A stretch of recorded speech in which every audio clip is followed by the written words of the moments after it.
adalah seorang pensyarah nutrisi, seorang lecturer dan graduate dari Bachelor of Science, Food Science and Nutrition dari UKM tahun 2003 ya. Dan beliau sudah berada di dalam industri kesihatan 16 tahun.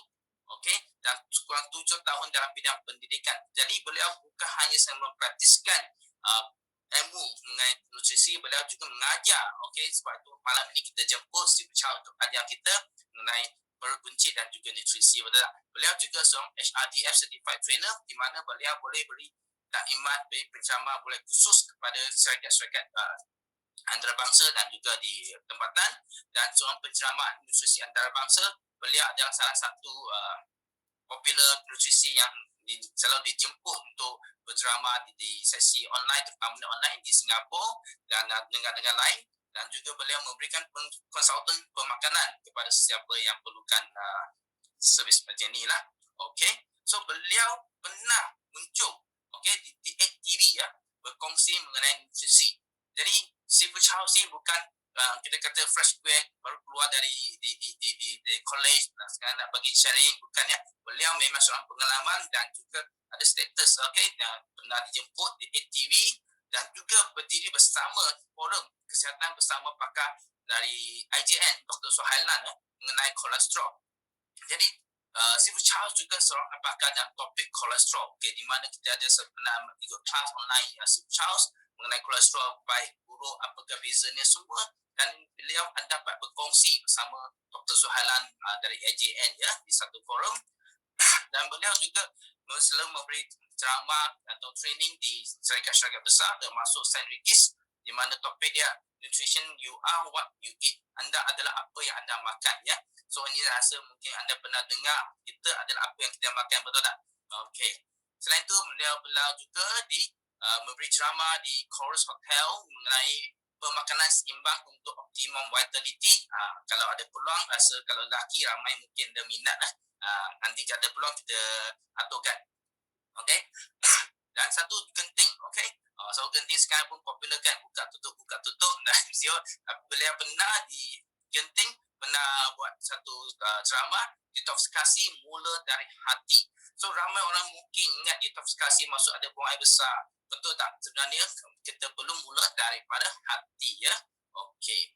Dan selain itu juga ada GHL Habib Jewel dengan topik yang sama, detoksifikasi mula dari hati, kuatkan pertahanan badan kita, imun sistem. Okey. Dan juga ini adalah antara lagi ramai banyak lagi syarikat-syarikat yang pernah beliau berkongsi mengenai ilmu kesihatan dan nutrisi. Kalau nak baca semua mungkin dah ambil masa panjang. So ini adalah latar belakang ataupun pengalaman Steve Charles mengenai ilmu kesihatan dan nutrisi ya. So selain itu paling penting ialah Steve Charles juga sudah beri lebih daripada 2,000 ujian dalam laporan kesihatan. Jadi siapa kalau ada nak one to one mendapatkan laporan kesihatan juga boleh atur dengan Steve Charles jika perlu. Okey. Dan kerana beliau bersama saya, kita ada pernah buat online di mana Facebook Live mengenai COVID-19. Okey, salah faham, pemahaman yang betul mengenai COVID. Okey, selain itu beliau Steve Chow juga ada buat kelas online mengenai diabetik. Okey, mengenai cara penjagaan pemakanan yang betul dan senang, mengenai kelas mengenai kolesterol yang baik. Okey, dan juga mengenai tekanan darah tinggi, apa yang kita perlu perhatikan, jaga, sebab 32% rakyat Malaysia menghadapi darah tinggi. Okey, so ini satu risiko yang sangat tinggi ya. Okey, selain itu Steve Charles juga pernah buat kelas mengenai air penawar kalau penyakit. Nah, topik ini memang popular terutama di Singapura ya. Okey, so apakah jenis air yang kita minum, berbaloi tak kita beli penapis air yang beribu, apa bezanya dengan yang beratus saja. So adakah air alkali, air asidik itu bagus tak bagus, semua ni ada kat dalam ceramah ini. Banyak yang kita dapat belajar dan bertingkatkan cara hidup kita ya. Okey, so malam ni kita sungguh bertuah dan bersyukur dapat jemput Steve Charles untuk sharing dengan kami mengenai perut buncit. Okey, so perut buncit dengan gemuk ada dua perkara yang berlainan ya. Okey, so hari malam ini kita jemput Steve Charles untuk kita share dengan perut buncit, dan jika ada soalan anda boleh type dalam chat. Pada akhir sesi ini kita akan jawab soalan ya. Okey, so sekarang jemputkan Steve Charles. Hai, terima kasih Encik Sim. Jadi salam sejahtera kepada semua dan kongsi facai kerana masih dalam perayaan Tahun Baru Cina. Jadi hari ini kita akan berkongsi dengan topik buncit, iaitu yang semua kaum lelaki, kaum wanita sekarang mungkin mengalami kerana disebabkan oleh PKP lah. Seperti Sim kata, tiap-tiap hari kat rumah tak tahu nak buat apa, makan, minum, tidur. Makan, minum, tidur. Jadi ramailah yang akan ada masalah perut buncit. Jadi macam mana nak selesaikan masalah ni, kita kena kenali dulu apakah punca dan kategori mana satu perut buncit anda tu. Okey, jadi saya akan buka slide malam ni. Okey. Boleh. Bagi saya seminit. Okey, slide dah sedia dah. Boleh. Jadi, alamak, perut buncit anda mana satu? Jadi, perut buncit ni banyak kategori sebenarnya. Kalau anda tak faham ataupun tak kenali perut buncit mana satu jenis, cara yang anda guna mungkin tidak berkesan. Malahan, mungkin membawa lebih banyak masalah kesihatan. Jadi, kita kena selami lebih mendalam apakah jenis perut buncit anda. Jadi, untuk soalan pertama malam ni, mengapa kita tak nak perut buncit? Kenapa tak suka perut buncit ni? Jadi jawapannya cukup mudahlah. Tak kisahlah kaum lelaki, kaum wanita. Jawapannya dua saja. Yang pertama yang paling banyak saya dengar, kenapa tak nak perut buncit, ialah kerana perut buncit ni tidak menawan, tidak cantik. Betul tak? Kalau anda pernah tengok movie ni, Avengers Endgame, yang raja penting ni lah, Thor kan? Betul tak? Sebelum ni, segak sadu pula tu. Tiba-tiba, dekat Endgame ni, perut buncit. Bila banding orang yang sama tapi potongan badan berbeza, memang nampak tidak menawan.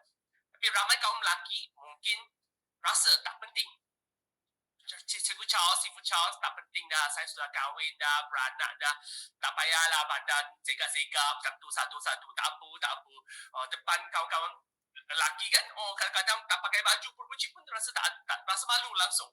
Yelah, kalau di kalayak kaum lelaki, tak rasa malu. Kalau di depan wanita, terutama kerana wanita tu cantik, anda rasa malu ke tidak? Mungkin anda rasa tidak kan? Cuba tengok video ni.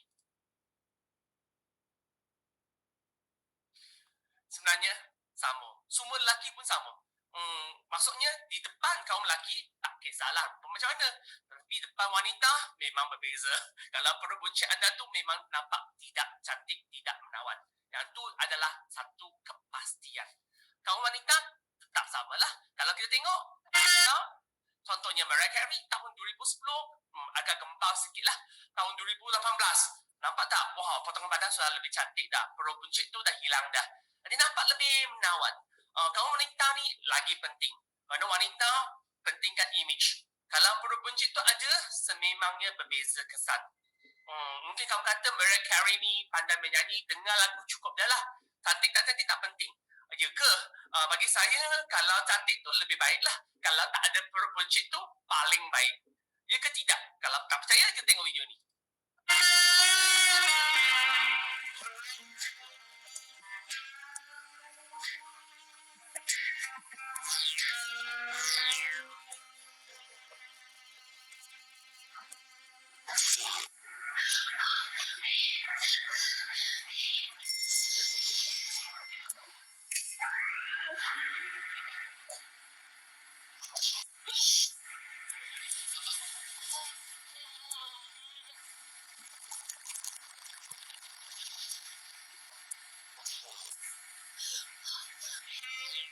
Semua dah nampak dengan jelas dah.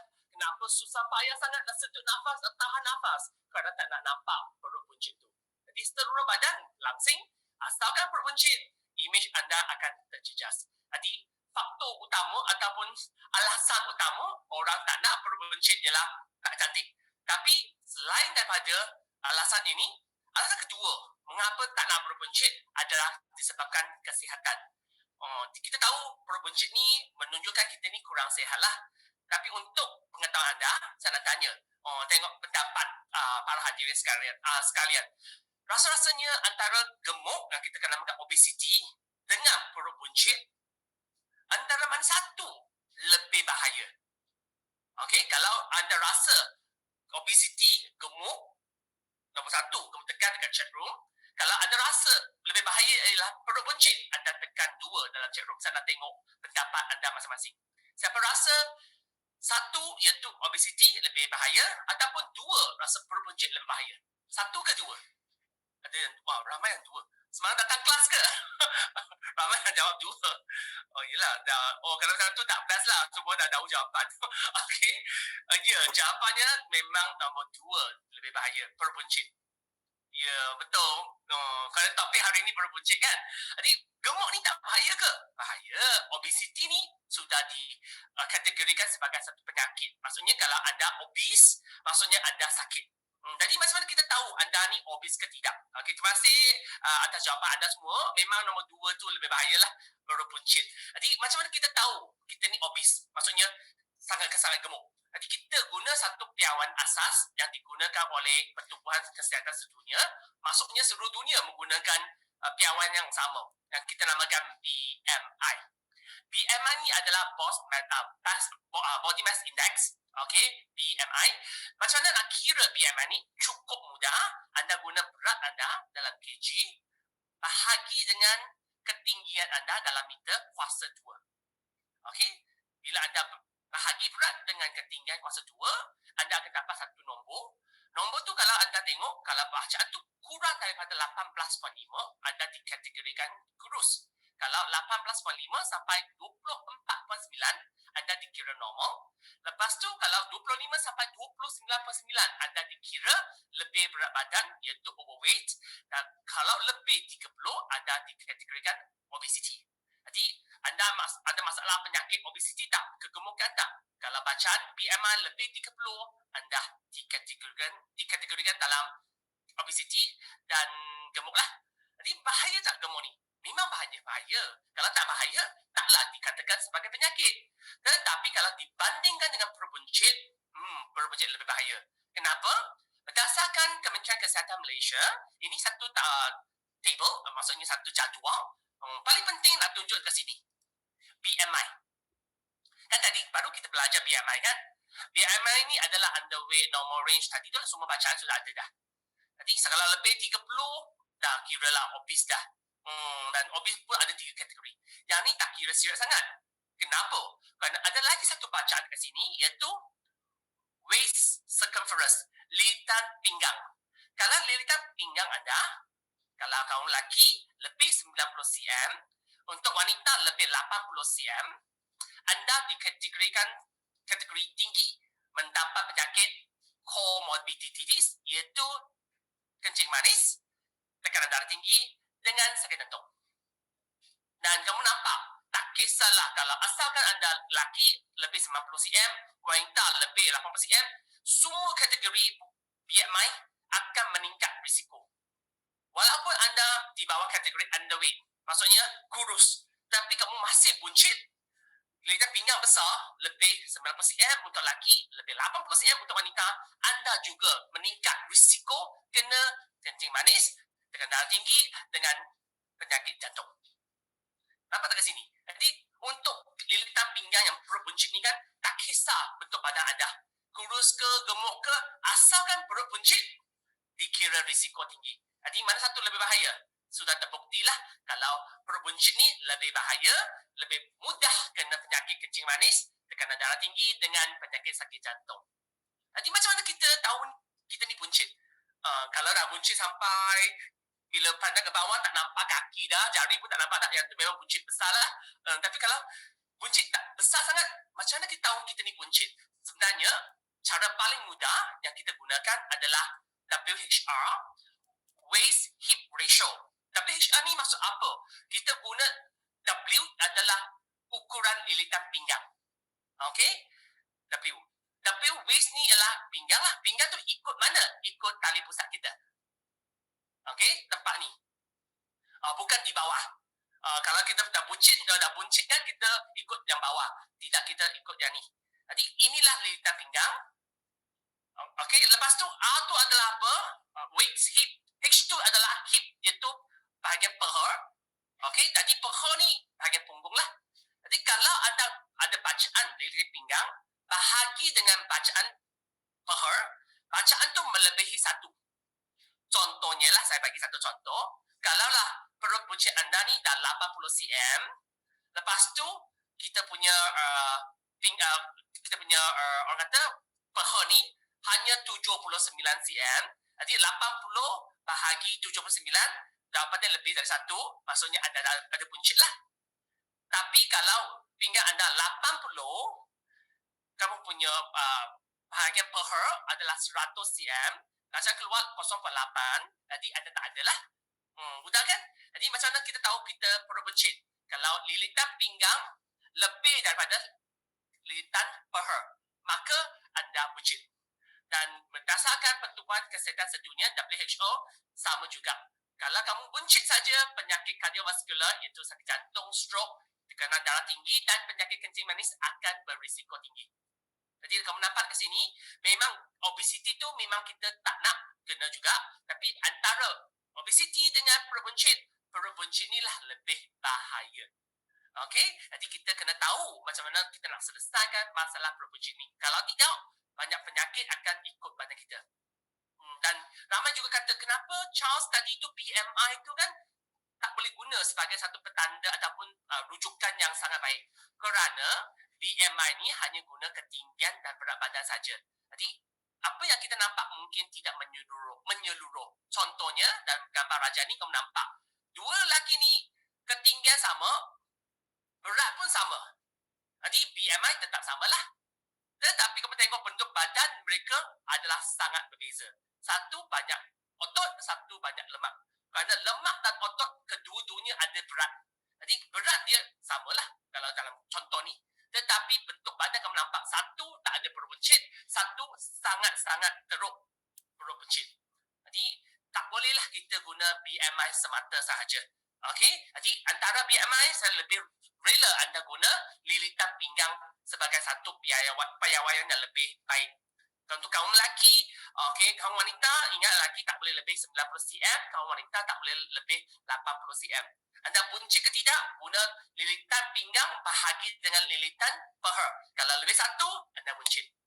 Okey, jadi sudah tahulah anda ni buncit ke tidak, boleh buat sedikit ukuran, dah tahu dah. Jadi kalau sudah tahu ada ke tidak buncit ni, apa yang perlu kita buat? Ada orang kata, saya kawal lah seperti makanan kawal berat badan. Asalkan berat badan saya tidak meningkat, saya tak akan buncit. Jawapannya, salah. Ramai orang ingat, saya ni kawal berat badan. Asalkan berat badan tak bertambah, saya ni tak akan gemuk, saya tak akan buncit. Jawapannya salah. Kenapa? Kalau anda tengok gambar raja ni, yang tengah-tengah, usia 25, wanita ni kan, berat 54.8 kg. Okey? Ketinggian 1.58 meter. Okey, jadi BMI 22.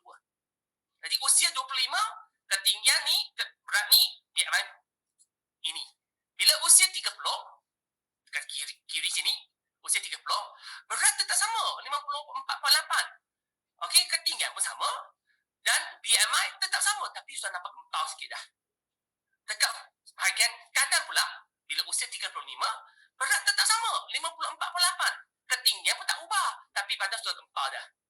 Jadi jangan sesekali tertipu. Kalau berat badan tak berubah, rasa-rasanya bentuk badan pun tak berubah. Itu salah. Kenapa kamu nampak ke sini pada usia 25, badan dia tu lemak baru 15%. Jadi usia 30 ni dah 31%. Apa yang beza kat sini ialah, bila usia meningkat, lemak bertambah, otot berkurang. Walaupun berat tetap sama, tapi lemak dah banyak dah, otot dah kurang dah. Jadi berat sama tapi bentuk badan sudah jauh berbeza. Jadi jangan sesekali tertipu, asalkan berat badan tak berubah, bentuk badan kekal sama. Itu adalah salah. Itu sebab ramai di antara kami bila usia meningkat akan nampak, wah, bentuk badan dah berubah dah. Terutamanya macam kawan-kawan saya lah. Kerana saya pun dah usia 40 lebih dah. Nampak banyak kawan sudah berkahwin, sudah berumah tangga. Dulu kurus, sekarang dah banyak buncit dah. Nampak macam pakcik dah. Dan dia masih megah kata, berat badan I masih terkawal. Tapi tengok bentuk badan dah jauh berbeza dah. Jadi, perut buncit ke tidak, kita ikut lilitan pinggang. Dekat situ kita dah tahu dah. Okey? Jadi selepas kita tahu ukur, dan saya nak beritahu, bila lemak bertambah dalam badan kita ni kan, kadang-kadang kita tak nampak.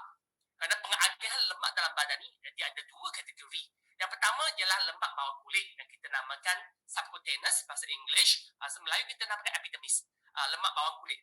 Yang bawah kulit ni kan ialah biasanya kita jumpa dekat bayi lah. Bayi kita baru lahir bayi kan nampak gempal-gempal yang tu kan. Pada lemak bawah tu yang kita namakan baby fat. Betul tak? Yang tu bawah kulit. Yang tu tak bahaya. Nampak kulit pun berseri. Yang tu tak bahaya. Dekat permukaan saja. Tapi ramai orang nampak yang ni gempal-gempal tak suka lah. Yang ni tak bahaya. Yang bahaya ialah yang kedua yang namakan visceral. Visceral ni maksudnya apa? Lemak dalam tubuh. Yang lemak yang membaluti organ dalaman kita. Yang ni kita tak nampak. Biasanya lemak ni dia akan dekat mana? Dia akan dekat organ dalaman lah. Jantung ke, buah pinggang ke, paru-paru ke, kita punya perut ke. Semua organ dalam ada satu lapisan lemak. Kalau dia bertambah, dekat dalam lah. Anda tak nampak. Okey? Kalau anda pernah sembelih ayam, bila buang paru kan, jantung semua keluar, kamu nampak ada satu lapisan kuning yang pekat macam mentega tu lah. Itulah kita namakan visceral fat. Itu lemak dalam badan. Dan visceral fat ni bertumpu dekat mana? Dekat bahagian abdomen, perut anda. Dan lemak ni susah untuk dibakar kerana dia bukan bawah kulit. Setakat senaman saja dia tak bakar. Itu sebab bila kita senang banyak, seluruh badan kurus, perut masih buncit. Kenapa? Yang dalam perut tu mungkin banyak lemak visceral yang membaluti organ-organ dalam kita. Jadi kita kena tahu. Kadang-kadang buncit ni kalau disebabkan visceral fat ni ada cara yang istimewa, yang khusus yang kita boleh guna untuk mengatasinya. Kalau tidak, guna cara salah, tak nampak kesan.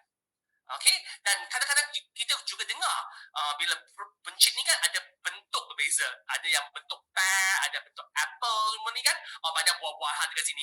Yalah, kenapa ada beza bentuk pear dengan apple? Dalam gambar raja ni memang jelas lah. Kalau dia jenis bentuk pear, buah pear, maksudnya bahagian atas kecil, bahagian bawah besar. Yang besar tu dekat mana? Punggung dengan peha. Kalau anda beli seluar, tak boleh beli lilitan pinggang, kena beli lilitan untuk yang peha. Okey, maksudnya anda masalah perut buncit jenis buah pear. Yang buah pear ni disebabkan biasanya oleh lemak bawah kulit banyak. Dan bila berusia, graviti semua tarik jatuh daripada pipi anda jatuh ke bahu jatuh ke dada jatuh ke bawah. Akhirnya semua dekat bahagian bawah, punggung lah yang paling banyak. Yang kata lemak dari situ, anda akan jadi buah pear lah. Dan untuk individu yang lemak dalam badan, visceral fat tadi tu tinggi, dia akan membonjol dekat bahagian tengah-tengah. Tengah-tengah mana? Perut lah. Nanti dia akan nampak macam bulat bahagian tengah-tengah. Dia akan nampak macam bentuk apple dekat situ. Jadi kamu nampak dekat sini, lemak yang berbeza, yang berlebihan pada tempat yang berbeza akan menunjukkan perut buncit yang bentuk berbeza juga. Itulah banyak ilmu yang kita boleh belajar tentang perut buncit ni sebenarnya. Okey? Jadi sedikit sebanyak tentang bentuk-bentuk perut buncit. Lepas ni kita nak tengok apa? Kita nak tengok yang ni lagi penting. Mitos cara nak kempiskan perut. Kat sini saya cerita ialah mitos, maksudnya ramai orang salah anggap. Guna cara sebegini, bolehlah kita kempiskan perut. Ya ke tidak? Yang paling biasa kita dengar ialah apa? Ialah guna cara ni. Cuba kita tengok.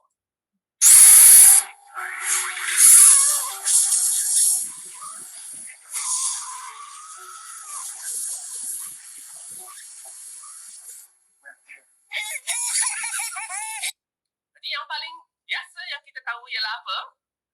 Kurangkan makan. Asalkan saya tak makan, perut tak buncit. Okey, ramai orang keliru. Sebenarnya lepas kita makan, perut tu akan nampak besar sikit lah. Yang tu bukannya buncit. Kerana perut ni dah isi dengan banyak makanan. Bila dia nak cerna, dia akan nampak kembung sikit. Lepas tu habis cerna, dia akan kempis balik.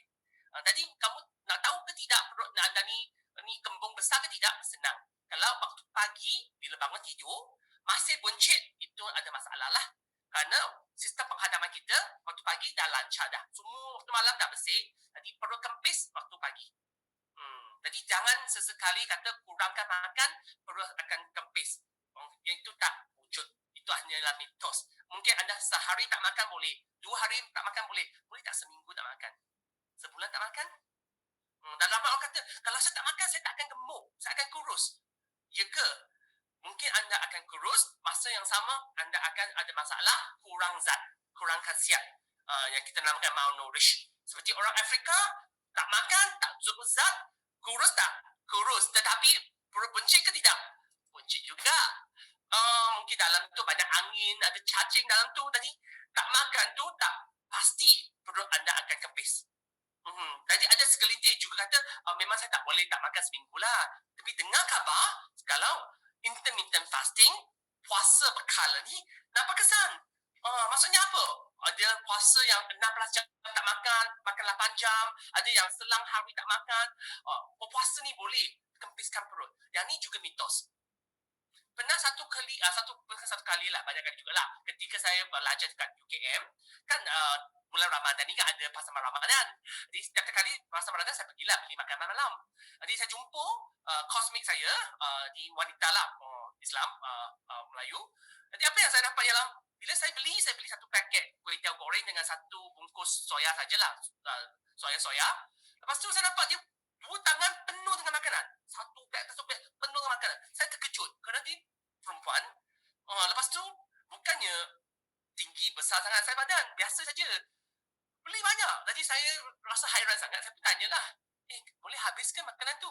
Dia kata, bukan saya seorang makan. Kita makan satu kumpulan. 4-5 orang kita makan. Ya ke? Tadi saya pun orang kata baliklah bersama dia tu. Dan dekat restoran, saya makan saya punya. Kawan dia sampai 4-5 orang tu sama juga macam dia juga. 2 belah tangan penuh dengan makanan. Bila gabungkan penuh makanan atas meja tu. Saya pun rasa hairan, tanya dia balik. Boleh habis ke? Dia kata tak apa. Kita boleh simpan untuk sahur esok. Jadi saya rasa puasa ni, ramai kata orang puasa ni boleh kurus. Tapi hakikatnya, dah berpuluh tahun saya hidup dekat negara Malaysia ni kan, tak pernah nampak ataupun jarang sekali lah nampak individu yang lepas puasa ni dia perut kempit. Yang perut tu semakin buncit tu ramai. Jadi betul ke tidak intermittent fasting ni boleh kuruskan badan ataupun kempiskan perut anda? Testimoni mungkin banyak lah. Ada kata boleh, ada kata tak boleh, ada kata wah sangat baik, ada kata tak boleh tahan. Di hakikatnya adalah seperti dalam kajian sains. Okey, yang ni adalah clinical trial. Maksudnya adalah kajian sains dilakukan atas pesakit ataupun individu dalam manusia. Dan rampulan ni dari mana? Dari JAMA International Medicine Journal tahun 2020 bulan 9 28. Maksudnya tahun lepas punya lah. Jadi mereka nak buat analisis ni lah, nak tengok kaum lelaki dan wanita kalau mereka buat time restricted eating. Maksudnya puasa berkala, iaitu intermittent fasting. Ada tak kesan untuk kurangkan berat badan? Jadi daripada pemantauan mereka, didapati bukan setakat tidak membantu mengurangkan berat badan, tambahan pula dia akan mengurangkan otot dalam badan. Masa akan berkurangan. Jadi apa akan jadi kalau masa tak cukup, otot tak cukup, semua badan lemak-lemak akan jadi berat dan dia akan susut badan dan semua lemak ni akan berkumpul dekat bahagian perut. Dia nampaklah pair tu akan keluar dah. Jadi kat sini menunjukkan kalau intermittent fasting ni tidak berkesan. Dan paling penting, kenapa ada orang kata dia berkesan? Kerana dia ada ilmu. Dia tahu bila buat, berapa jam puasa, bila kena henti. Kita ni dengar khabar saja 18 jam. Kena tekan 18 jam baru boleh makan dah. Jadi kenapa 18 jam? Kenapa 6 jam? Kenapa 12-12? Mesti ada teori di sebaliknya. Kalau anda tak henti tu, jangan buat susuk hati kerana kalau tak kurang berat badan, mungkin kurang otot badan. Akhirnya, tadi semua kolagen hilang, kulit kedut, lepas tu jangan salahkan orang lain. Jadi ilmu tu kena ada lah. Apa lagi cara yang biasanya orang gunakan untuk kempiskan perut? Ada lagi ubat julap. Makan ubat julap, pergi buang air besar, henti-hentilah dia buang. Tapi apa yang keluar, najis lah kalau ada. Kalau tidak, orang kata angin saja. Kalau anda masalah lemak visceral, lemak yang ada dalam otot tu kan, organ dalam tu, tak kisahlah anda buang najis sampai sepanjang hari, tak akan kempis perut tu. Dan untuk pengetahuan anda, kalau anda guna ubat julap dengan orang kata jangka masa lama, anda akan bergantung. Maksudnya apa? Tak makan ubat julap, tak boleh buang najis. Bahaya. Jangan sesekali bergantung kepada ubat julap.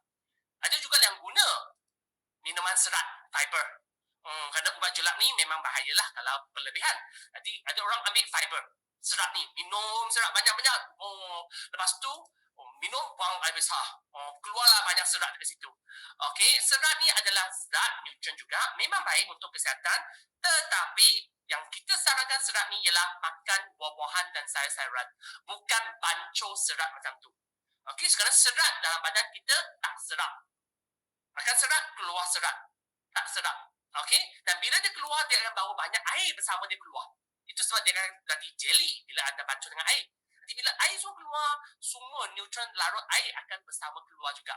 Jadi tak sarankan anda ambil dengan kerap. Dan kalau tak perlu tu, jangan ambil lah. Sampailah najis bertali-tali keluar. Bukannya benda baik sebenarnya.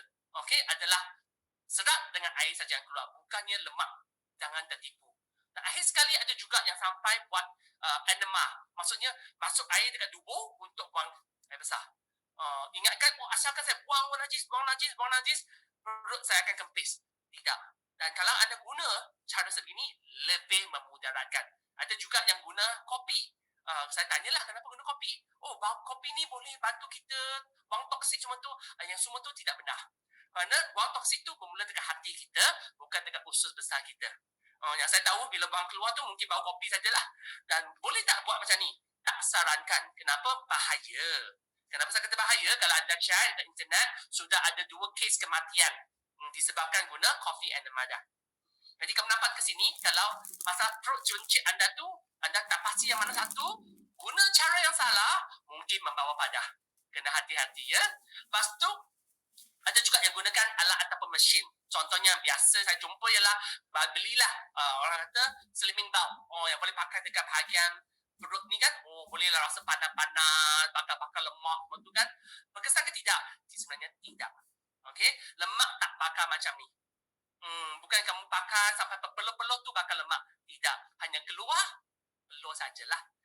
Kalau boleh macam tu, lain kali tak payah pakailah. Okey, pergi panggang, masuk dalam oven. Kejap keluar, dah kurus dah. Tak berlaku macam tu. Okey, jangan salah faham. Ada juga yang pakai, yang dah ni kan, memang nampak kempis perut dia tu. Pakai saja, kempis dah. Contohnya dalam gambar raja ni, kamu nampak dia punya pinggang 73 cm. Pakai saja seluar ni, 70. Kurang 3 cm dah. Memang nampak kesan. Itu sementara. Apa yang pakaian ni buat ialah kita jerat semua badan ni sampai badan tak boleh gerak. Nampaklah dia kecil sikit. Tapi hakikatnya lemak tu pergi mana? Tak pergi mana. Masih dekat badan juga. Jadi kalau anda guna slimming bag sebegini, dia punya konsep macamlah video ni juga. Cuba kita perhatikan. Perfect. Okay. Yes. Excellent. Good. Yeah, that's incredible. Lovely. Yep. Bring the camera now. So dynamic. It's incredible. Yep. Down the barrel. Okay. Thank you very much. Excited? Cheers, everybody.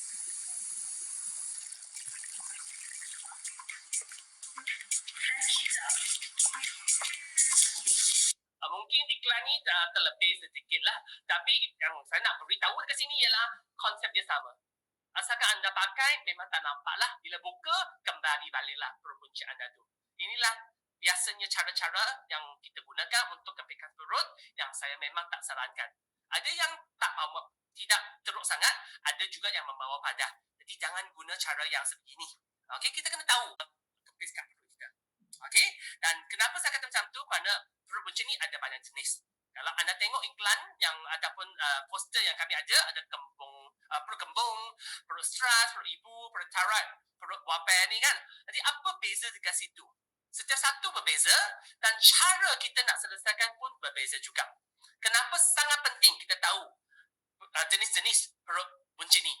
Sepertilah kita tanya, cara makan buah. Mungkin anak anda tanya, ibu, bapa, kalau nak makan buah macam mana nak makan? Makan buah kan senang kan? Jadi biasanya kita tak tanya pun apa buah dia nak makan. Kita makan buah senang saja. Cara pertama, yang boleh kopek kulit. Tak boleh kopek kulit, hiris dia punya kulit, lepas tu terus makan. Macam tu saja. Ya, kalau anak anda beli buah durian macam mana? Macam mana kopek kulit? Dihiris sampai durian tu semua habis. Boleh terus makan? Tak boleh juga. Jadi kena tahu jenis buah yang dia nak makan. Baru kita cadangkan cara yang sesuai. Ada juga yang segelintir kata apa? Tak apa, makan buah senang saja. Ambil pisau, belah dua. Lepas tu boleh makan isi dia dah. Ada juga yang buat belah dua ni kan. Kalau belah dua dia beli buah mangga besar ni kan, dia belah dekat tengah-tengah terkena biji dia tu macam mana? Boleh tak buka kedua-dua? Tak boleh lah, rosaklah buah tu. Belah sampai esok pun tak boleh belah dua. Kenapa? Terkena biji dekat tengah-tengah. Bukan semua buah boleh belah dua. Dan ada juga yang kata, senang saja. Buah ni makan saja, biji tu buang dulu. Biji tak boleh makan, buang biji. Tak buang biji, tak boleh makan. Jadi kalau anak anda dengar nasihat anda tu, lepas tu buang biji, kalau dia beli buah kiwi macam mana? Ataupun beli buah strawberry macam mana? Setengah jam kemudian pun tak makan buah lagi. Kenapa? Asyik dekat situ, buang biji, buang biji, buang biji. Kenapa? Ibu bapa kata kena buang biji. Tak boleh makan biji. Kalau makan biji, tumbuh pokok dalam perut dia tu. Kalau nasihat anda sebegini, memang tidak membawa kebaikan. Betul tak? Jadi kalau anda kata, asalkan dia buah, kita kopek dia punya kopek dia punya kulit, kita belah dua, lepas tu buang biji. Kalau dia jumpa buah apa? Buah makisah. Kopek kulit, belah dua, buang biji, apa yang akan tinggal? Tak ada benda tinggal dah. Tak payah makan dah buah ni. Jadi dekat sini anda akan faham. Buah yang berbeza, cara makan dia berbeza. Perut buncit yang berbeza, cara atasi pun juga berbeza. Itu sebab sangat penting. Jadi secara ringkas saya akan jelaskan kelima-lima jenis perut buncit tu sekurang-kurangnya anda faham. Yang jenis pertama adalah yang ni.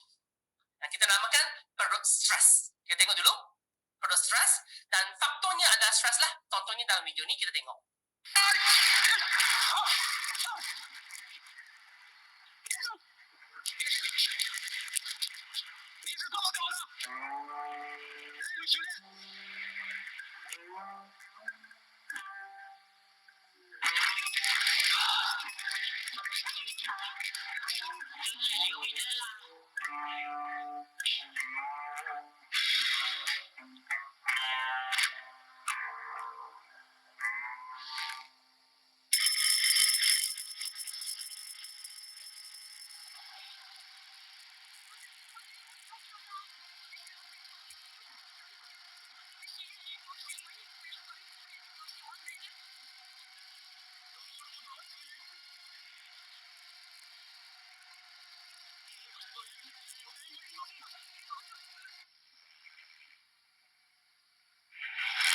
Okey, yang jenis pertama adalah perut stres. Kenapa stres akan ada perut buncit dekat situ?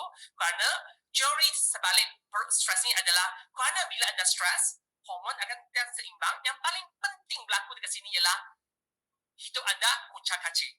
Kerana waktu stres ni lah akan jadikan tidur anda tak lena, waktu malam tak jadi tidur, waktu tengah hari sangat letih, dan bila keadaan ni berlaku, hati kita tak boleh buang toksik.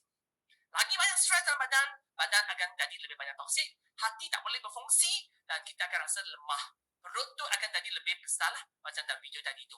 Jadi kalau ada perut stres ni, apa yang akan jadi? Hati kita akan bertambah banyak toksik, lama-lamanya akan jadi hati berlemak yang kita namakan fatty liver. Okey, jadi apakah simptom-simptom fatty liver ataupun hati kita tak baik? Ialah apa yang toksik kita masuk dalam badan ni, dia akan simpan dalam hati, tak boleh singkir. Dan hati akan jadi warna kuning, lepas tu membengkak, dan lepas tu lemak bertambah. Kerana kalau toksik dalam hati tak boleh disingkir, lemak akan bertambah dalam badan kita. Jadi simptom utama yang biasa kita jumpa ialah kulit jadi semakin kuning. Macam demam kuning lah, sampai warna putih mata ni pun jadi kuning. Dan simptom yang biasa kita jumpa juga adalah perut akan jadi sangat buncit. Buncit ni tak sakit. Kenapa? Hati ni dia tak ada saraf. Jadi dia akan semakin membengkak saja. Jadi perut semakin buncit, tak tahu kenapa. Ini adalah perut stres. Jadi kalau tak atasi, akhirnya akan jadi hati rosak yang kita namakan cirrhosis. Jadi kalau anda ada masalah ni, kena hati-hatilah, kena buang stres, kena buang toksik, baru selesai masalah ni. Jadi kalau anda belum pasti jenis ni ke masalah perut buncit anda, dia ada satu lagi simptom yang kerap kami jumpa. Kalau bila anda ada buncit, waktu malam tidur tak lena, biasanya kena lebih pukul 11 malam baru boleh tidur. Lebih awal tu tak jadi tidur. Tidur pun tak lena, kena lepas pukul 11. Dan bila tidur, badan rasa bahang ada, panas-panas. Bila bangun, dah kerongkong dahaga. Inilah simptom-simptom hati kurang baik.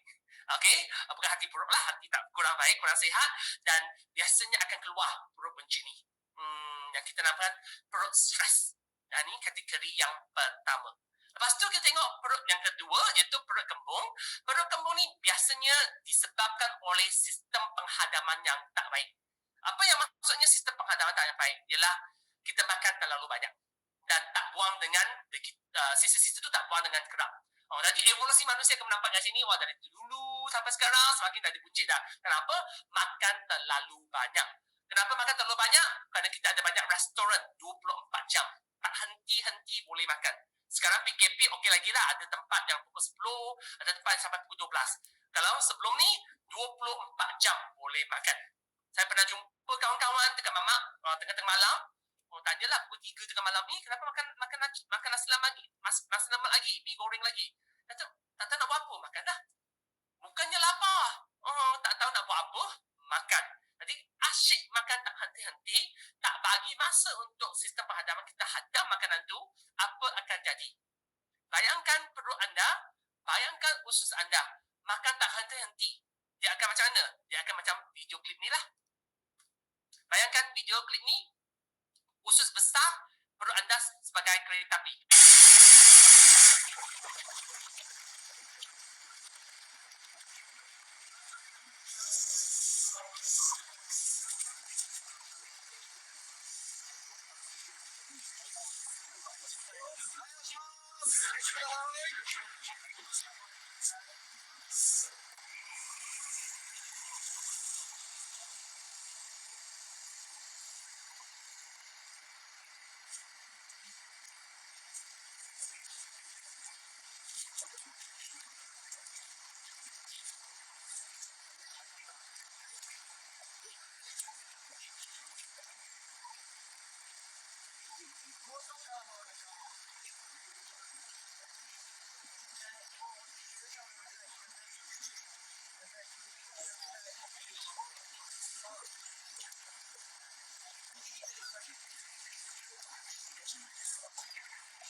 Okey, kamu nampak di sini.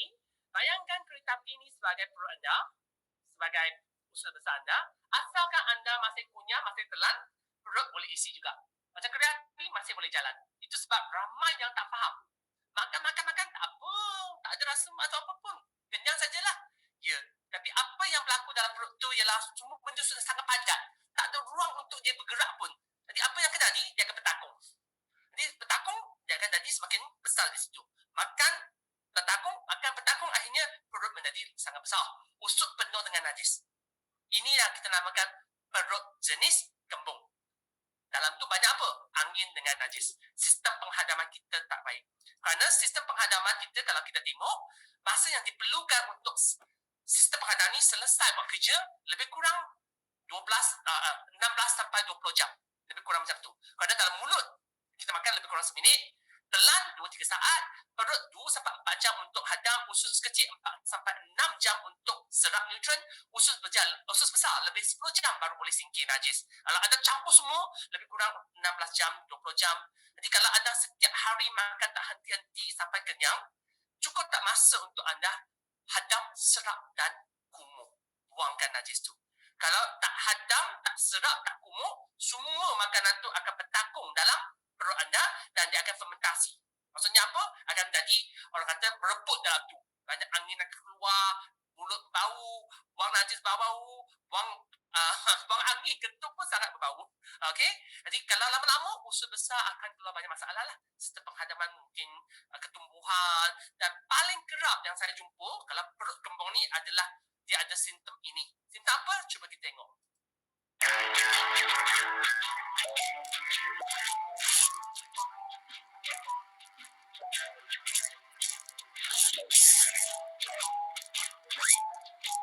Tak adalah sampai pecah kepala. Okey, simptom saya masukkan adalah sembelih. Okey, susah nak buang najis. Walaupun makan banyak tapi keluar sangat sedikit. Kenapa? Semuanya bertakung dekat tengah-tengah, berhimpun dekat tengah-tengah, tak boleh hadam, tak boleh serap, tak boleh kumur. Inilah yang kita namakan perut kembung. Okey? Dan lepas tu kita ada 3 lagi. 3 ni adalah perut ibu, perut tarat dan perut buah per. Biasanya perut ini berlaku pada kaum wanita. Biasanya lah. Terutama perut ibu. Okey, kita tak ada perut bapa, kita ada perut ibu. Okey, tarat dan buah per. Ketiga-tiga ni disebabkan oleh satu sebab utama iaitu penuaan. Badan kita dah semakin letih, semakin tua. Dan bila keadaan ni berlaku, banyak masalah akan keluar. Dan untuk perut ibu, disebabkan kerana tidak berpantang lah selepas bersalin. Itulah faktor utama. Lepas tu, hormon tak seimbang untuk perut thyroid. Dan ketiga, iaitu buah per tu adalah metabolisme badan semakin rendah dah. Untuk jelaskan lebih lanjut, kita tengok gambar aja ni. Okey, perut ibu adalah macam mana? Sebelum bersalin, okey, sebelum mengandung, perut tak ada buncit. Mengandung tu memang ada bayi lah. Lepas bersalin, perut tu masih ada. Inilah yang kita namakan perut ibu. Kerana berlakunya perut ibu ialah kerana pantang tak buat dengan baik. Untuk kaum Melayu, kaum Cina, kaum India adalah pantang tertentu yang kena buat. Kaum Melayu memang satu. Kalau banyak pantang yang anda perlu ada tu, tak erti, tak apa. Yang ni kena ada buat. Kalau tak buat, perut ibu tu akan muncul. Apa yang kita masukkan ialah kena pakai apa? Pakai yang kita namakan bengkok. Yang lilit tu kan. Walaupun tadi saya kata kalau kamu pakai slimming belt tu tak berkesan. Tapi untuk wanita lepas bersalin, perlu pakai. Kenapa? Kerana bila perut anda dah dibesar ketika mengandung, lepas bersalin, semua otot-otot lemak kat sini kan semuanya longgar. Rahim pun tak dalam keadaan yang baik. Mungkin longgar dah. Jadi kalau anda tak ketatkan dia balik, dia mungkin tadi orang kata menggelebih. Dan perut ibu akan muncul lepas tu. Jadi kaum wanita yang bertungku tu kena buat, ambil jamu kena buat, urut pun kena buat. Ya, kerana nak makan sup ikan haram pun boleh. Semua tu ada, boleh. Untuk kaum Cina, makan halia tu okey. Tapi bengkung tu kena pakai. Kalau tidak, perut ibu tu mudah muncul. Okey, yang masalah pertama. Yang kedua adalah yang perut thyroid ni. Thyroid adalah kelenjar dekat tengah-tengah leher ni. Fungsi dia tu ialah untuk kawal metabolisme. Jadi kalau hormon tak seimbang, terutama kaum wanita ni mudah sangat hormon tak seimbang. Contohnya kita haid tak cantik, lepas tu tidur tak lenes, emosi tak terkawal, hormon tak seimbang, dia akan membengkak. Bila bengkak akan keluarlah goiter yang kita namakan beguk. Okey, dan dia berbeza dengan gempal ataupun buncit yang lain. Biasanya orang yang gempal, yang gemuk, okey, biasanya mudah rasa panas, berpeluh-peluh. Tapi kalau dia perut goiter, thyroid ni iaitu buncit disebabkan hormon tak seimbang, dia berbeza. Dia akan rasa sejuk. Walaupun dia besar badan dia tu, buncit besar dekat badan dia tu, tapi dia masih takut sejuk. Asyik nak pakai baju tebal-tebal. Okey, aircon tak boleh mula. Kalau aircon mula, dia menggigil dekat situ. Walaupun badan besar. Jadi ni yang kita namakan perut thyroid. Disebabkan oleh hormon tak seimbang dan biasanya kaum wanita lebih banyak. Dan jenis ketiga dalam kategori ini adalah perut buah per. Perut buah per ni biasanya disebabkan oleh metabolisme jatuh dah. Maksudnya apa? Badan dah letih dah. Jantung dah lemah dah. Otot dah hilang dah. Yang ni biasanya berlaku. Okey, jadi yang ni berlaku ialah ketika dah berusia, terutama kaum wanita menopause kan. Menopause kan, lagilah badan tak bertenaga dah. Jadi apa akan jadi? Sumber lemak dalam badan akan jatuh. Disebabkan oleh graviti, semua jatuh ke bahagian peha dengan punggung. Jadi akan keluar buah per. Jadi kamu nampak, ramai wanita yang saya kenal memang terkejut. Sebelum menopause, badan masih langsing. Lepas menopause, semuanya buah per. Jalan masih okey, tapi kalau nak duduk bersama dia memang susah. Kenapa? Satu orang duduk dua tempat. Kata punggung dia cukup besar. Kenapa dia berlaku macam tu? Menopause, tapi menopause yang menyebabkan metabolisme badan dia dah lemah dah. Otot dah kurang kenyal dah. Jantung dah lemah dah. Itu sebab semuanya jatuh kepada punggung dengan buntut dan jadilah buah per dekat situ. Jadi kelima-lima jenis perut ni berpunca daripada masalah yang berbeza. Jadi cara nak mengatasi pun berbeza juga. Jadi macam kita nak mengatasi kelima-lima jenis perut buncit ni, saya akan cerita lepas kita berehat untuk 2 minit kerana saya dah cerita lebih kurang 40 minit dah. Jadi baik, saya bagi masa kepada semua para hadirin untuk rehat sebentar, minum air ke, nak pergi tandas ke untuk 2 minit, 2-3 minit. Lepas balik, saya akan cerita bagaimana kita nak mengatasi perut buncit yang banyak jenis ini. Okey? Jadi kita akan masuk sesi rehat sebentar, 2 minit sampai 3 minit. Dan lepas ni kita akan kembali dengan cara-cara ataupun orang kata apa yang perlu kita buat untuk menghapuskan perut buncit. Jadi kita akan masuk sesi rehat sebentar. Sebab pada sesi kedua di mana saya akan beritahu, berkongsi dengan anda semua cara untuk menyelesaikan masalah perut buncit. Jadi ada tak cara yang paling mudah? Sekelip mata perut buncit tu hilang. Semua orang pun dah tahu kan? Ada tak cara lebih kurang macam video ni? Cuba kita perhatikan.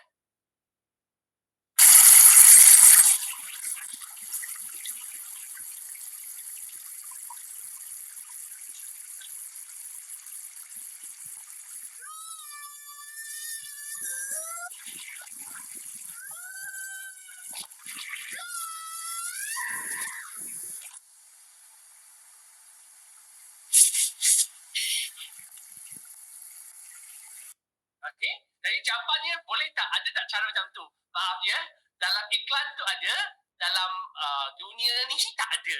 Tak wujud cara macam tu. Kita tolak-tolak kejap, hilang perut buncit tu selama-lamanya. Tak mungkin.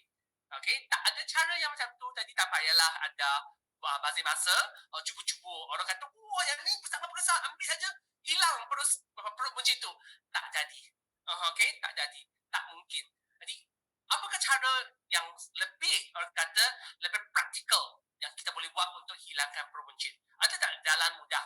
Jalan mudah tak ada. Tapi jalan yang paling berkesan, yang dijamin berkesan ada tak? Ada. Jadi macam mana kita nak jamin perut buncit tu boleh hilang? Jawapannya cukup mudah. Asalkan badan kita sihat, kita tak akan buncit. Okey? Kerana kita tahu dah, kalau kita buncit, maksudnya risiko kena penyakit banyak. Kerana kita tak sihat, barulah perut kita buncit. Semua faktor-faktor tadi saya cerita, stres ke, sistem penghadapan tak baik ke, hormon tak seimbang ke, semua adalah perkara yang menjadikan badan kita sakit. Jadi bila badan tak sihat, maka perut buncit lah.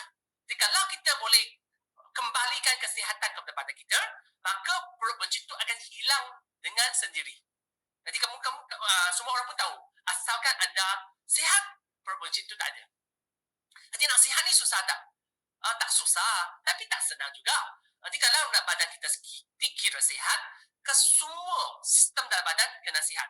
Dalam badan kita ni ada 12 sistem.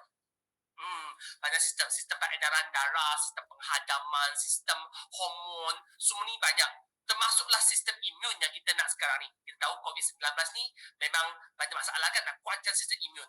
Jadi kalaulah semua sistem semua kena baik, baru hilang perut buncit ni, memang susah sikit lah. 12 sistem kan. Tapi hari ni saya nak cerita, tak payah ke semua. Memang disarankan 12 sistem dalam kena sihat, tapi untuk hilangkan perut buncit, 3 sistem sihat dah memadai dah. Contohnya sistem imun saya cerita tadi tu, tak perlulah untuk kempiskan perut. Kenapa? Sistem imun ni untuk bantu serang kuman, serang virus kan. Dia tak serang lemak. Jadi tak perlulah kuatkan sistem imun untuk hilangkan perut buncit. Tapi kalau nak badan sihat, ke-12 sistem ni kena sihat. Jadi 3 sistem yang saya masukkan tadi tu adalah sistem mana satu. Jadi untuk lebih mudah bagi anda semua memahami, cuba kita fikirkan, badan manusia ni seperti kereta. Badan ni ada 12 sistem. Kereta pun sama, ada banyak komponen-komponen. Semua gabungkan, barulah kereta tu boleh berjalan. Tapi ada juga komponen tertentu yang paling penting. Kalau tak ada, memang kereta tak jalan dah. Jadi kalau kita nak kereta jalan dengan lancar, badan kita tak nak buncit kan, apa yang perlu kita buat? Untuk kereta, nak jaga kereta memang susah. Asalkan penjagaan kita, asas tu ada, dah memadai dah. Tak kisahlah kereta anda ni Ferrari ke, kancil ke, asas penjagaan kereta tu tetap sama. Jadi macam mana nak jaga kereta? Kita kena jaga 3 benda lah yang berkaitan dengan minyak. Yang pertama, kena tukar minyak hitam bila dah cukup waktu. Bila dah cukup minyak, kena pump minyak. Dan ketiga, kena check minyak enjin. Kalau tidak, enjin tu akan terbakar. Jadi ketiga-tiga minyak ni lah kita kena jaga. Jadi ada 3. Dan 3 ni pun sangat-sangat penting. Kalau salah satu kita tak jaga,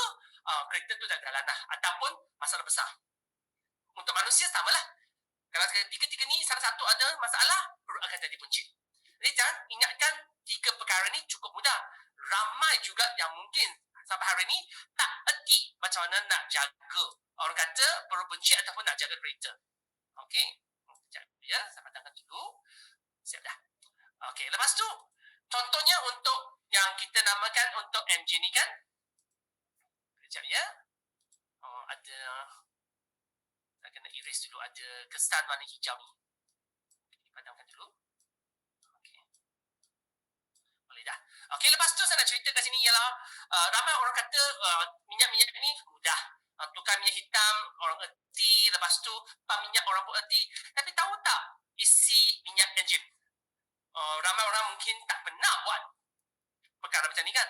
Walaupun dengar macam mudah, tapi kalau anda buat mungkin silap seperti wanita ini. Cuba kita perhatikan.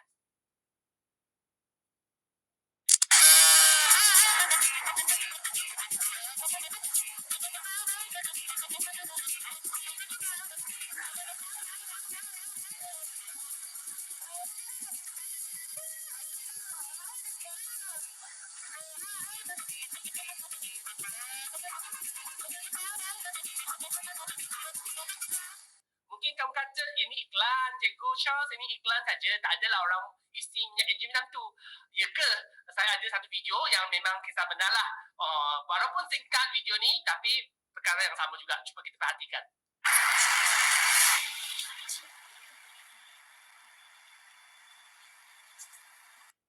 Okey, jadi bukan semua orang tahu.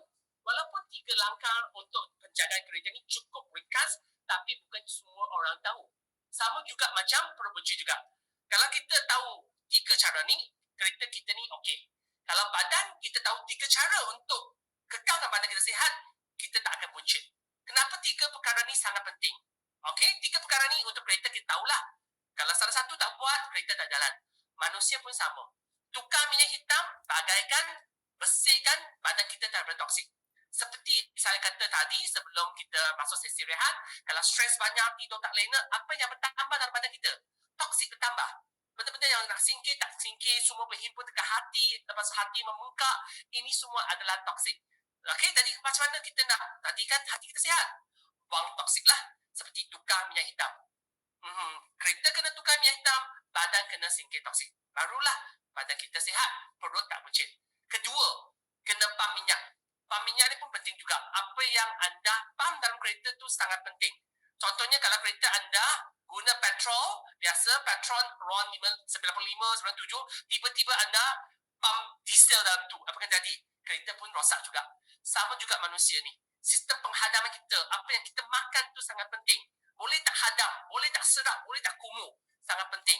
Kalau tidak, semuanya semua makanan kita makan, semuanya bertakung dalam perut, tak boleh hadam, tak boleh serap, tak boleh kumuh, macam perut kembung tu lah akan berlaku. Okey, apa yang kita makan penting, bagaimana makan penting, dan paling penting, boleh tak badan kita hadam, serap dan kumuh. Sangat penting, bagaikan kita pam minyak untuk kereta. Dan untuk yang ketiga, engine oil, itu minyak engine ni, sangat penting. Kalau engine ada masalah untuk kereta, kereta tak jalan. Manusia, kalau engine ni adalah apa? Jantung kita. Kalau jantung kita tak kuat, seluruh badan pun tak jalan. Semua perut waper, perut hormon tak seimbang, perut ibu sebenarnya disebabkan badan semakin tua, badan dah tak bertenaga, otot semakin lemah, jantung semakin lemah. Dulu jalan tangga tak ada masalah. Sekarang 2-3 langkah tercungap-cungap dah. Kenapa? Jantung dah lemah. Jadi kalau badan kita edaran darah tak cukup lancar, jantung tak cukup kuat, memang cepatlah keluar perut buncit tu. Dulu anda masih terfikir, masa muda-muda dulu, usia 20-an, 30-an, buat senaman sedikit saja, wah langsing badan dah. Sekarang ni buat sampai perlu-perlu pun tak nampak kesan. Kenapa? Semua badan dah lemah, terutamanya jantung. Jadi kalau kita tak kuatkan jantung kita, memang susah nak hindari perut buncit. Dan untuk pengetahuan anda semua, bukan setakat perut buncit. Kalau anda nak badan sihat, 3 asas ni perlulah anda amalkan selalu. Kerap kena buang toksik, jaga pemakanan anda, kena bersenam bagi jantung kita sihat. Barulah badan sihat. Kerana 3 asas ni adalah asas kesihatan untuk semua individu. Tak kisah kamu perut buncit ke tidak, ketiga-tiga ni memang disarankan. Adalah asas. Kalau anda ada buat ketiga-tiga ni, boleh dikatakan pada anda kira okey lah. Walaupun 12 sistem, dengan 3 ni anda dah buat 3 sistem asas yang semua orang perlukan, terutamanya individu yang ada peruncit. Jadi macam mana kita nak buang toksik dengan sempurna, jaga pemakanan untuk kita hadam dengan baik, kita boleh serap, boleh kumur, dan macam mana nak kuatkan jantung dengan cara yang betul. Semua ni saya akan ceritakan dalam topik yang akan datang. Pada hari ini tak cukup masa untuk saya cerita lebih mendalam. Pada setiap satu merupakan satu topik yang menyeluruh. Jadi kalau anda berminat, anda boleh datang khusus online saya yang akan datang, di mana saya akan berkongsi topik pertama ialah skincare, iaitu detox. Bagaimana kita boleh singkirkan toksik dalam badan kita. Kita akan cerita juga apakah cara yang betul dengan cara yang salah. Kerana ada banyak produk ke pasaran, cara-cara mitos-mitos macam ni kan, bolehlah anda lawas-lawas buang-buang toksik. Sebenarnya tidak. Dan kadang-kadang juga memudaratkan kesihatan. Dan dari mana datangnya toksik-toksik yang saya cerita tadi tu. Saya akan berkongsi dalam topik ni. Okey, satu topik panjang lebih kurang 1 sampai 2 jam secara online. Kalau anda berminat boleh tanya kemudian. Dan topik kedua saya berkongsi ialah seimbang, iaitu pemakanan anda. Nak makan berapa banyak? Ramai sampai hari ni pun tak erti berapa banyak makanan perlu diambil. Macam tadi dalam video tu akan makan tak henti-henti, kenyang sangat, itu tak memang masalah lah. Tapi sekurang-kurangnya kena makan berapa banyak? Berapa sajian sayur, sajian buah, sajian nasi yang perlu diambil sehari, baru dikira seimbang. Yang ni saya akan bercerita lah tentang topik ni. Dalam topik kedua, seimbang untuk menguatkan sistem penghadaman badan anda. Sekurang-kurangnya boleh hindarilah perut kembung semua tu. Pasal sembelih boleh selesai. Dan ketiga, saya akan cerita tentang edaran darah, iaitu kuatkan jantung dan edaran darah. Dan ke sini saya akan cerita satu topik yang sangat-sangat penting ataupun isu yang sangat penting ialah senaman yang salah boleh membawa padah. Ya. Ramai orang ingatkan, asalkan saya bersenam, jantung akan kuat. Tapi terlupa, sekarang jantung anda ni sihat ke tidak? Kalau jantung dah lemah sangat, tiba-tiba anda bersenam, kuatkan, suruh dia bergerak banyak, masalah besar. Kenapa? Jantung anda tak boleh tahan. Tiba-tiba meningkat, banyak benda nak dia buat. Contohnya lah sekarang ni kan, orang kata PKP kan, kerja mungkin dah kurang dah. Tapi nak potong gaji tu ramai orang tak suka lah. Macam juga, jantung nak dia buat kerja lebih, tapi tak bayar gaji lebih. Itu masalah besar. Jadi dalam topik ketiga ni, saya akan berkongsi bagaimana kita nak kuatkan jantung kita, kuatkan peredaran badan kita, dan jadikan badan kita awet muda kembali. Kerana asalkan darah kita berjalan, jantung kita kuat, kita akan rasa tenaga tu ada. Jadi badan cergas, minda cerdas. Jadi ketiga-tiga topik ni akan ada, akan datang. Nanti saudara Sim akan cerita lebih lanjut tentang topik-topik yang akan datang ni. Kalau anda berminat, bolehlah join bersama. Semuanya online course. Jadi 3 topik ni, yang pertama adalah asas detoksifikasi bermula di hati. Kita akan cerita tentang detox. Yang kedua, keseimbangan sistem penghadaman asas kesihatan, di mana kita akan cerita tentang sistem penghadaman kita untuk macam mana nak mengatasi masalah sembelih, kembung perut semua itulah. Dan ketiga, jantung sihat, badan cergas dan minda cerdas. Dan ini kita akan cerita tentang senaman yang patut anda buat, yang ada, dan macam mana jaga jantung dan sistem peredaran darah kita. Asalkan jantung kita kuat, saluran darah kita cukup kenyang, darah cukup bersih, maka masalah sistem peredaran darah, sakit jantung, stroke ni semuanya boleh diatasi. Okey, tadi dekat situ saya akan cerita lebih mendalam. Pada hari ini kita tak cukup masa. Dan bagi individu yang daftar kursus-kursus ini, okey, akan ada satu Telegram group percuma di mana anda boleh tanya soalan tentang kesihatan dan saya akan jawab. Contohnya, yang ni, yang sebelum ni kita ada banyak pelajar sebelum ni. Contohnya dia tanya tentang vitamin K, tentang jantung, darah pekan ni, saya akan jawab lah. Kalau dia tanya tentang visceral fat, kalau makan kari lentil ni kan, atau basil, boleh tak dapat sejuk. Semua ni boleh tanya. Asalkan berkaitan dengan kesihatan, dengan nutrisi, pemakanan, anda boleh tanya dan saya akan jawab lah. Sekurang-kurangnya boleh selesaikan masalah ataupun soalan-soalan atau benda-benda yang ada was-was tak pasti. Saya akan beri keterangan yang lebih mendalam. Sekurang-kurangnya anda faham dan boleh gunakan teknik-teknik nutrisi ini dalam kehidupan menjadikan anda lebih sihat. Dan anda boleh bertanya juga tentang isu-isu yang berkaitan dengan ahli keluarga anda atau kawan-kawan. Okey, jadi bagi individu yang berminat, bolehlah daftar kursus-kursus yang akan datang ni.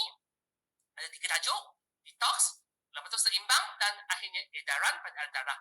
Dan untuk hari ini, saya punya ceramah akan berhenti di sini. Saya akan pass balik kepada saudara Dan kalau rasa-rasa ceramah saya ini membantu anda, ada ilmu yang disampaikan memanfaatkan anda, bolehlah pergi Facebook page saya, iaitu Charles Nutrition Coach. Bagi saya like lah.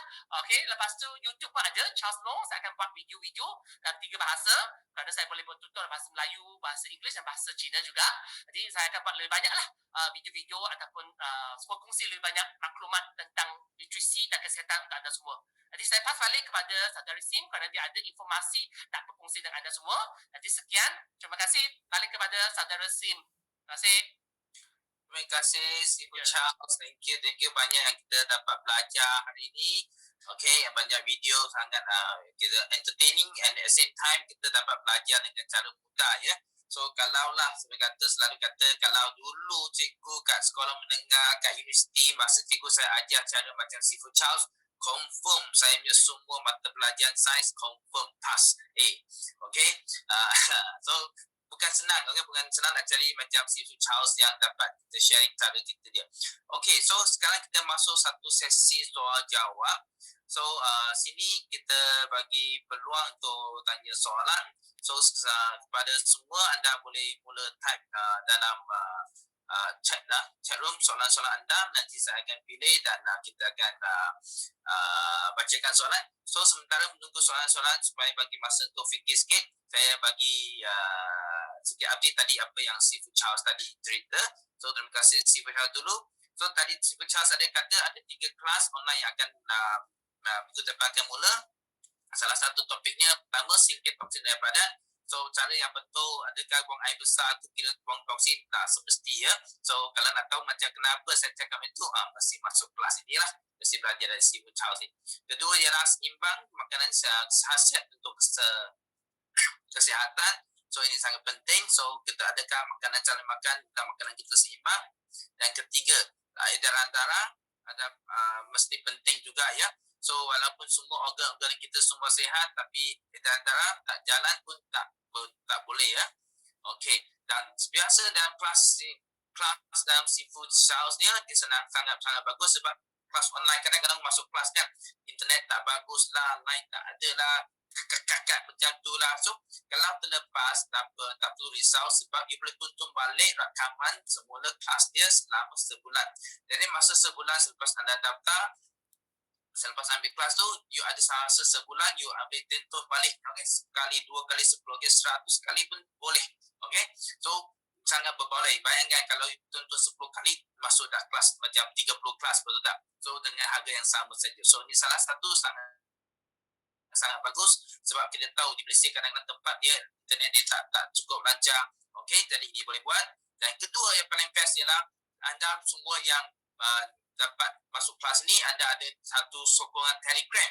Okey, selama 12 bulan di mana anda boleh tanya soalan. Kenapa kita guna Telegram? Sebab tak perlu ada tunjuk nombor telefon, jadi kita tak perlu orang lain nanti scam macam spam you ke macam tu. Sebab tu kita pilih Telegram kan. Paling best lagi, bila you masuk join Telegram, you boleh tengok balik soalan-soalan yang pelajar-pelajar lain tanya. So kalau pada yang rajin, you boleh tengok balik soalan-soalan tu, you boleh belajar dari sana juga. Okay, so antara dia soalan-soalan yang pernah tanya, untuk pelanggan saya hamil 8 bulan mengalami masalah apa. Okay, so dia akan cerita ni, Sifu Charles akan jawab ya. Okay, kalau tanya laporan doktor spesifik lah, bukan hantar satu laporan lah. Okay, apa maksud ni? Sifu Charles pun akan jawab. Okay, so sini daripada tanya tentang ketinggian ke, gemuk ke, semua boleh, dan bahasa Inggeris pun boleh. Okay, dan mengenai kanser, mengenai unsur-unsur ataupun khasiat tertentu sampai tertentu pun boleh, tapi kita tak galakkan you tanya brand lah, jangan guna brand ya, guna unsur-unsur khasiat saja ya. Okay, kalau seafood ada tanya juga, Sifu Charles kalau you sakit apa you makan? Pun ada. Okay, so ada mengenai kanak-kanak pun boleh. Okay, dan semua ini khusus ni biasanya satu kelas RM69, kalau 3 kelas RM27. Sekarang promosi ialah 129 sahaja. So 3 kelas ini selama cuma 129. Okay, dan sekarang saya masih tahun baru Cina, so ada special promotion. So semasa daftar, kalau you ada masuk promo code CNY, you akan dapat diskaun lagi RM30 atau RM99 ya. Okay, so semua 3 kelas online dan ada satu. Siapa yang daftar dalam minggu ini, you akan dapat extra satu kelas lagi, air penawar segala penyakit. Okay? So ini ada bonus untuk kepada yang daftar dalam minggu ini sahaja. Yang daftar minggu depan, you akan dapat 99 tapi tak ada kelas tambahan air penawar segala penyakit ya. Tak ada. So semua hanya dalam masa ni untuk sampai ahad ni ialah RM99 ya. Okey. So sini kita kongsikan dulu apa pelajar yang sharing dari kelas sebelum. Nama saya Ismariani binti Idris. Okey, saya dah mengikuti kelas Sifucha selama 3 kali. Sebelum ni saya pun juga telah mengikuti kelas beliau 2 tahun lepas. Tapi saya sangat suka sebab apa cara penerangan Sifucha sangat-sangat baik dan sangat senang saya absorb. Dan saya sangat memahami. Okey, banyak benda yang saya sebelum ni ragu-ragu tapi selepas mengikuti kelas Sifucha saya sangat pasti. Contohnya sebelum ni saya tahu kolesterol tu hanya kolesterol jahat saja. Tapi rupa-rupanya kolesterol ada yang baik dan juga jahat. So, untuk orang kat luar sana, saya sarankan, jom ikuti kelas Sifucha. Okey, terima kasih kepada Puan Reni. So, kelas ni akan special untuk yang daftar ahad ni. Semua kelas yang anda boleh masuk ialah live Zoom. Maksudnya bukan recording. So, anda kelas yang pertama akan dapat masuk kelas ni. Dan tarikh ada berikut 25, 26 dan 1 Mac ya. So yang best yang live Zoom ialah anda boleh tanya soalan. Semua soalan akan dijawab oleh Sifu Charles semasa kelas. Okey. Kalau tengok balik rakaman kita boleh dengar balik soalan sahaja, tapi kalau anda ikut live-nya anda boleh tanya soalan. Okey, walaupun tak ada yang soalan tak semesti berkaitan dengan topik hari itu pun ada juga student yang tanya ya. Okey, so kita dengar lagi sekali itu, lepas tu saya akan bacakan soalan ya. Saya dah main kelas Sifucha sebanyak 3 kelas. Dan daripada kelas-kelas tersebut banyak yang saya belajar lah. Especially tentang misconception ataupun salah konsep yang selama ni kita anggap benda ni bagus, sebenarnya dia membahayakan kita. Okey, selain daripada tu saya juga dapat belajar macam mana cara yang sebenarnya untuk ambil nutrisi.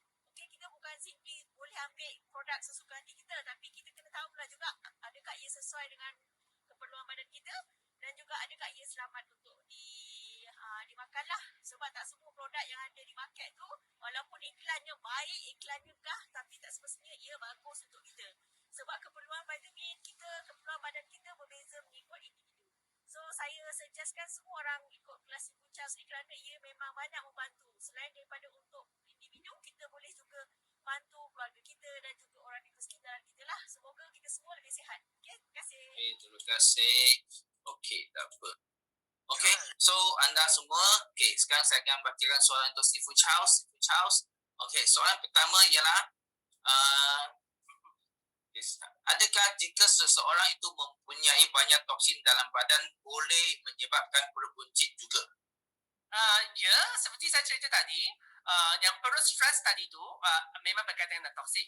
Kerana toksik ni kalau kita tengok, ramai orang kata toksik tu bagaimana dijadikan kita perut buncit. Toksik ni ada banyak jenis. Contohnya kalau daripada sinaran matahari kita namakan radiasi. Daripada makanan kita goreng tu kan ada radical bebas. Ubat-ubat kita makan mungkin ada bahan kimia. Semua ni adalah toksik. Dan semua ni perlu dineutralkan toksiknya dari hati kita. Tapi kalau hati kita tak baik, tidur tak lena, stres banyak, jadi toksik ni tak boleh disingkirkan, maka dia akan berkumpul dekat hati dengan lemak tu banyak. Dan lemak ni fungsi dia adalah serap toksik. Ramai orang mungkin kali pertama dengar konsep ni. Sebenarnya betul. Kenapa? Kalau ikan yang kita beli mungkin sudah hanyir, sudah berbau, kita pergi steam, masih bau kuat kan bau hanyir tu. Tapi kalau ikan yang sudah hanyir kita pergi goreng, lepas tu kita makan ikan tu, bau hanyir hilang. Kenapa? Kerana semua benda toksik yang ada pada ikan tu akan diserap dalam minyak yang kita goreng tu. Itulah sebab kalau kita goreng banyak benda, minyak tu akan semakin gelap dan semakin banyak toksik dalam tu. Dan makanan bergoreng sudah dibuktikan tidak sihat untuk badan kita kerana toksik dia tinggi. Sama juga, kalau dalam badan kita banyak toksik, kita akan keluarkan banyak lemak untuk simpan toksik tu. Dan semuanya akan berkumpul dekat hati, iaitu dekat perut kita tu lah. Itu sebab salah satu masalah perut buncit adalah toksik berlebihan dalam badan dan hati kita yang kurang sihat lah. Nanti kena detox dengan baik. Barulah masalah ini selesai. Sekian. Okey. Okey, soalan terima kasih. Soalan okey, sini ada satu. Apakah perbezaan antara subcutaneous fat dengan body fat? Okey, subcutaneous maksudnya dalam bahasa istilah English adalah lemak bawah kulit. Okey, body fat adalah lemak seluruh badan. Jadi lemak seluruh badan ni dia ada dua kategori. Lemak seluruh badan adalah keseluruhan badan lah. Dia ada dua kategori tadi saya cerita. Satu adalah lemak bawah kulit, subcutaneous fat. Lagi satu adalah lemak dalam organ yang kita namakan visceral fat. Okey, jadi body fat adalah keseluruhan. Dan keseluruhan ni merangkumi dua. Satu adalah bawah kulit, subcutaneous, dan satu lagi adalah visceral fat dan organ dalam. Okey, jelas? Sekian. Okey, terima kasih. Okey, sini ada satu Kak Syariah nak tanya. Anak saya umur 22 tetapi berperuncit dan kuat sangat makan. Dia kata tak boleh menahan tak makan. Okey, maksudnya dia selalu lapar dan tak boleh menahan makan. Bagaimana dia nak ubah tabiat supaya boleh mengurangkan peruncit dia? Okey, tadi puan, untuk masalah ni anak anda adalah sedikit masalah sistem penghadaman. Kenapa manusia kena makan? Kerana bila lepas kita makan, kita hadam makanan tu akan bagi tenaga untuk badan kita. Nanti badan kita rasa boleh buat kerja banyak. Tapi kalau kita asyik makan tapi badan masih lemah, tak ada tenaga, sistem penghadaman kita ada masalah. Makanan yang kita makan tu tidak dihadam, dihancurkan tadi kecil, tak boleh diserap sebagai nutrien. Nanti badan tak ada nutrien, tak adalah tenaga. Itu sebab asyik makan pun rasa tak ada tenaga. Nak makan lagi. Jadi sistem penghadaman tu kena perbagilah. Dan ada cara untuk perbagi dan ada cara untuk kita boleh mengimbangkan selera makan dia tu. Selera makan boleh dikawal. Tapi kalau anda kata tak boleh kawal, bila dia tak tahu cara saja. Jadi kalau tahu ilmu tu sememangnya boleh kita kawal dan boleh berbagi. Jadi masalah utama adalah sistem penghadaman tak baik. Makan banyak tapi badan masih tak cukup tenaga. Jadi sistem penghadaman ada masalah. Jadi kalau kita perbagi masalah tu, nampak lambat laun akan nampak anak anda tak perlu makan begitu banyak tapi badan masih bertenaga. Okey, sekian. Okey, terima kasih. Okey. Sini ada satu soalan agak general. Apakah cara untuk buang toksin? Untuk buang toksin. Okey, organ utama dalam badan kita buang toksin adalah hati. Jadi kita kena baik hatilah. Okey, jangan hati busuk. Okey, jadi hati tu baik ada banyak cara. Ada banyak nutrisi yang diperlukan oleh hati. Contohnya vitamin B kompleks, protein yang cukup, enzim glutathione. Ada banyak benda yang kita boleh beri kepada hati untuk dia buang toksin dengan lebih baik. Dan pada masa yang sama kita kena tahu juga, selain hati buang toksin, dia ada banyak perkara perlu buat juga. Jadi macam mana kita nak bagi hati kita rehat pada masa yang sama untuk dia mudahkan dia buang toksin. Semua ni akan saya cerita lebih lanjut dalam kelas online lah. Bukan tak nak cerita sekarang ni kerana dia agak panjang. Barulah daripada permulaan sampai hujung memakan masa untuk saya nak jelaskan. Jadi jawapan untuk mudah ialah jadikan hati kita lebih sihat. Kita baik hati, toksin akan disingkir. Mudah macam tu. Okey, sekian. Okey. So ada soalan lagi tak? Ada soalan cepat masuk ya sebelum kita tutup untuk soalan. Okey. Okey, ada masuk nanti tengok Okey. Kenapa sudah minum air yang banyak, contoh ke tahap 3 liter tetapi masih susah buang air? Okey, soalan ni sangat baik tapi nak jawab tu cukup mudah. Saya nak tanya, badan kita buang air ni kan dekat mana? Air kencing kan najis? Jawapannya mudahlah, air kencing kan. Jadi kita minum banyak air, badan kita akan cuba singkirkan air lebih ni ikut air kencing. Jadi ramai orang kata, tapi kenapa yang sembelit ni disarankan minum banyak air? Kerana kalau najis dah keras, nak jadikan dia lembut balik, perlukan air. Tapi masalahnya saya minum banyak air. Ya, air tu minum banyak tapi tak pergi ke najis. Semua pergi ke kompongan untuk singkir. Jadi kalau anda nak air itu pergi ke najis untuk lembutkan najis, kamu perlukan satu nutrien lagi iaitu serat larut air. Soluble fiber. Barulah dia akan ada kesan ke situ. Contohnya buah-buahan tu lah paling baik. Contoh apple ke, betik ke, semua ni boleh membantu. selain minum air, perlu ada serat larut air. Barulah najis tu akan lembut balik untuk mudahkan badan kita singkir najis yang lebihan tu. Tapi ini kira cara asas lah. Kalau usus besar tak masalah besar, boleh guna cara ni dah. Tapi kalau sistem pengadaman memang ada masalah, kena berbagi. Kena tahu lebih lah. Bukan setakat minum air ambil serat saja. Okey, sekian. Okay. Okay, sini last two question lah. Okay, pertama ialah apakah contoh makanan yang mudah untuk dihadam? Okey, jadi saya jawab dulu. Makanan yang mudah dihadam banyak, tapi kita bukan nak mudah hadam saja, kita nak cukup zat. Makanan yang mudah dihadam, dia akan tinggi kandungan enzim dalam dia tu. Contohnya buah-buahan. Kalau anda makan buah, setengah jam, tak salah setengah jam, dah hadam dah. Kamu rasa dah bertenaga dah. Tapi cepat lapar balik. Tak sampai 1 jam, dia akan lapar balik dah. Makan nasi memang ambil masa untuk hadam. Jadi lepas makan nasi rasa letih sikit, lepas tu baru bertenaga. Tapi dia boleh tahan sampai 4 jam. Kerana nutrien dalam tu dia tinggi sikit. Jadi ada beza dekat situ lah. Bukan setakat nak mudah hadam, kita nak kuatkan sistem penghadaman badan kita. Kalau sistem penghadaman kita sihat, tak kisahlah apa yang anda makan, anda boleh hadam dan anda boleh serap nutrien dan sisa-sisa tu anda boleh kumur. Jadi jangan fokus sangat kepada apa yang anda makan. Kita fokus kepada badan kita. Kalau badan kita sihat, apa pun boleh kita terima dan badan masih boleh serap nutrien dan kita akan tetap sihatlah ke situ. Okey, sekian. Okay, masih. Okay, last question sini. Kenapa orang pura buncit dia tidur bunyi berdengkur kuat? Adakah itu banyak toksin dalam badan? Okey.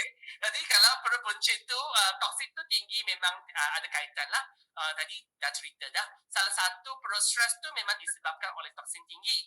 Dan berdengkur ni dia tak ada kaitan dengan toksin sebenarnya. Berdengkur ni disebabkan perut buncit tu. Kerana dalam badan kita ni kan paru-paru dekat tengah, dekat dada. Di bawah paru-paru kita ada satu diaphragm. Diaphragm tu satu pelapik yang orang kata yang membezakan bahagian paru-paru dengan bahagian perut abdomen. Tapi kalau ada perut buncit, dia akan tekan diaphragm ni, jadi paru-paru susah nak kembang untuk sedup udara. Dan bila orang kata tak cukup udara masuk dan orang kata saluran udara tu ketat. Bila dia bernafas, dia akan berdengkur. Contohnya kalau kita ada gelas, kalau gelas ni buka besar, kita tiup, tak ada bunyi. Tapi kalau kita tutup, dia ada bunyi. Jadi semakin ketat ruang tu, semakin kuatlah bunyi dia di situ. Jadi semakin besar perut dia tu, dia akan menjadikan sistem pernafasan kita ni terhempit. Terhempit tu, saluran udara tu ketatlah. Jadi ketat, bunyi tu lagi kuat. Jadi berdengkurlah ke situ.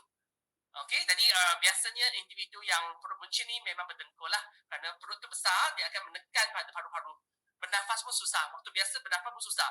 Bila tidur, bernafas lagi susah. Jadi bila bernafas tu tak lancar, berdengkurlah dari situ. Jadi kalau selesaikan perut buncit memang membantu mengatasi masalah dengkur tu. Okey, tapi tak ada kaitan terus dengan toksik. Okey, sekian. Okay, kita bagi last question lah. One question last terakhir. Sebab saya rasa soalan ni bagus.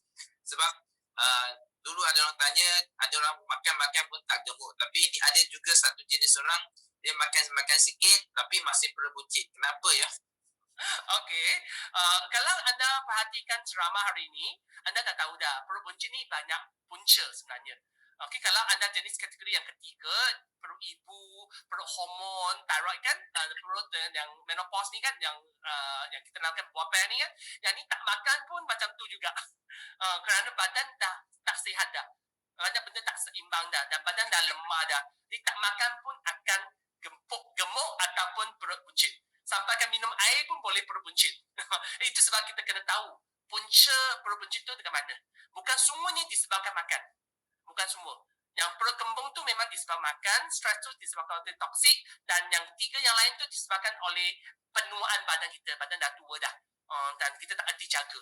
Jadi bukan semua disebabkan oleh makan terlalu banyak, barulah perut buncit. Okey? Sekian. Okay. So terima kasih kepada Si Fu Chao, so kepada yang terima kasih yang bersama kami, so kepada yang masih bersama kami sampai saat ini, thank you. Dan sebagai penghargaan, kalau sesiapa yang nak dapatkan video mengenai COVID-19, vaksin dan imun sistem, anda boleh tinggalkan email anda dalam chat room dan kita akan email to link untuk akses kepada video itulah. Okay, so ini sebagai penghargaan bersama kami. Dan kepada yang nak daftar ke kelas Si Fu Chao, so sila daftar dengan link tu ataupun boleh rujuk kepada rakan-rakan ataupun admin yang mengajar atau buat anda masuk dalam kelas ini ya. So ingat kelas ini yang dapat special offer sehingga Ahad ini adalah untuk tambah kelas tambahan yang mengenai air sebagai penawar segala penyakit, adakah itu mitos atau fakta, itu ada extra bonus. Dan semasa anda daftar mesti ingat masukkan tu kod CNY untuk dapatkan diskaun RM30. So jadi kosnya hanya RM99 lah. Sebab kalau cuma tak masuk kod perlu bayar RM129 lah. Kita terima kasih atas pihak tu, atas pihak Si Fu Chao kepada anda. Okay. So kali ini kita tak pernah buat banyak kelas bersama Si Fu Chao terus terang. Kali ini yang paling berbaloi sebab you dapat extra 2. Okey, pertama dia dapat untuk sebab bersama kami sampai akhir ni, siapa yang bagi email nanti kita akan hantar itu email link kepada mengenai COVID, vaksin dan imun sistem. Dan kedua, siapa yang daftar kelas Si Fu Chao ni sebelum Ahad ni, you akan dapat lagi satu kelas tambahan air penawar segala penyakit tu. So ini 2 sebelum ni kita tak pernah buat, biasanya cuma ada kelas dan tak ada extra bonus. So kali ini memang sebab tahun 2021 masih tahun baru Cina ni, so Si Fu Chao bagi extra gift so sekarang kita tak dapat berjumpa, tak dapat bagi angpau, tapi Si Fu Chao bagi angpau video ada kelas tambahan. Okay, so di sini dan saya akan bukakan teruskan chat room ini selama 5 minit untuk kepada sesiapa ada soalan mengenai kelas, mengenai pendaftaran atau mengenai apa persoalan mengenai cara daftar ke atau apakah kelebihannya, semua you boleh tanya dan saya akan jawab ya. Saya akan jawab mengenai teknikal, saya akan tolong jawab. Tapi kalau mengenai nutrisi dan kesihatan, mungkin tu kena masuk masa Si Fu Chao, masa itu you boleh tanya. Okay. Okay, saya sudah ikut Si Fu Chao kelas dia dah lebih dari 10 tahun dah. Okay, so banyak yang dapat ilmu dan memang banyak membantu dari segi dari kesihatan keluarga dan juga kawan-kawan saya dan juga customer-customer saya lah. Okay, so bayar untuk 3 kelas. So bayar 3 kelas hanya 99. Ini harga dia. Okay, 99 saja. Harga biasa 200 lebih, sekarang cuma 99. So dapat kalau bayar sebelum Ahad ni dapat 1, 2, 3, 4 kelas dari Si Fu Chao dan lagi tambahan satu kelas COVID, vaksin dan imun sistem, itu kelas dari saya lah. Okay, so itu extra lah untuk kepada yang ikut sesi hari ini lah. Okay, so ada soalan nak tanya mengenai sebelum kita lepaskan Si Fu Chao, you nak ada tambahan any last word for us? Boleh, Encik Sin. Jadi diharapkan semua ilmu yang dikongsikan hari ini bolehlah memberikan sedikit manfaat kepada anda semua. Di mana ada yang salah silap ke, tersasul ke, saya minta maaf lah. Dan untuk masa PKP ini kan diharapkan anda semua jaga kesihatan, tingkatkan ilmu kerana ilmu itu penting. Dengan ilmu barulah kita boleh buat keputusan yang tepat. Okey, diharapkan apa yang dikongsikan hari ini boleh membantu anda lebih. Dan diharapkan berjumpa dekat sesi yang masa akan datang. Kalau